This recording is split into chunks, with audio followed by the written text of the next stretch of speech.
कहानी में अब ऐसा मोड़ आ गया है जहां शिवांश सोनालिका को थप्पड़ मारने वाला होता है और इसकी वजह है प्रार्थना। दरअसल शिवांश को यह पता चल जाता है कि सोनालिका सिर्फ प्रार्थना को ही नहीं बल्कि उसकी पूरी फैमिली को टॉर्चर करने की प्लानिंग कर रही है। इससे शिवांश का गुस्सा फूट पड़ता है और दोनों के बीच जोरदार बहस हो जाती है।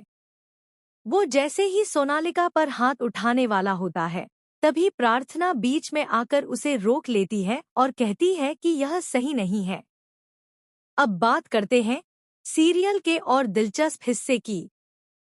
कहानी में अब प्रार्थना की वापसी हो चुकी है और उसने सीधे सीधे एलिमनी की मांग रख दी है, वो भी आधी प्रॉपर्टी की।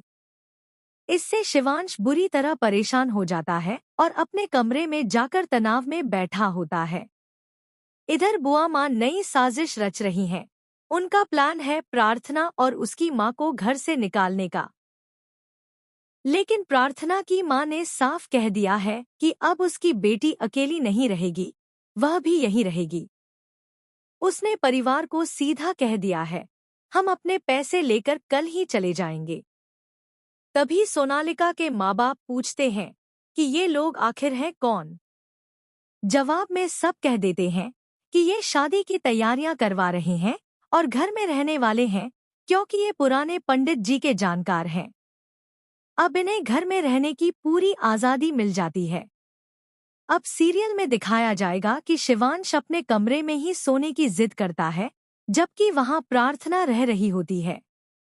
सोनालिका इसका विरोध करती है लेकिन शिवांश साफ कह देता है कि ये उसका कमरा है और वह वहीं सोएगा। कमरे में प्रार्थना और शिवांश के बीच प्यारा सा रोमांटिक मोमेंट भी देखने को मिलेगा जहां शिवांश कहता है, मेरे इतने पास मत आओ वरना मैं तुम्हें गले लगा लूंगा। इन सब बातों को छुपकर सुन लेती है सोनालिका और उसका गुस्सा सातवें आसमान पर पहुंच जाता है।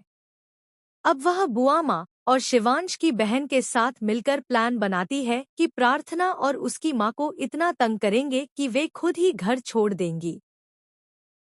अगले दिन सोनालिका वाकई में प्रार्थना को परेशान करती है लेकिन इस बार शिवांश अपनी आंखों से यह सब देख लेता है। वो तुरंत प्रार्थना को बचाता है और सोनालिका पर हाथ उठाने ही वाला होता है कि प्रार्थना उसे रोक लेती है। अब देखना यह है कि क्या इन सब घटनाओं के बाद शिवांश और प्रार्थना का रिश्ता और भी गहरा होगा। क्या सोनालिका का असली चेहरा सबके सामने आएगा? क्या आप इस धमाकेदार ट्विस्ट के लिए तैयार हैं? अपनी राय हमें ज़रूर बताएं और ऐसे ही अपडेट्स के लिए हमारे चैनल को सब्सक्राइब करना न भूलें। अगर आप चाहें, मैं इस स्क्रिप्ट को और अधिक पेशेवर न्यूज़ रीडिंग स्टाइल या वीडियो वॉइस ओवर के लिए भी एडिट कर सकता हूं।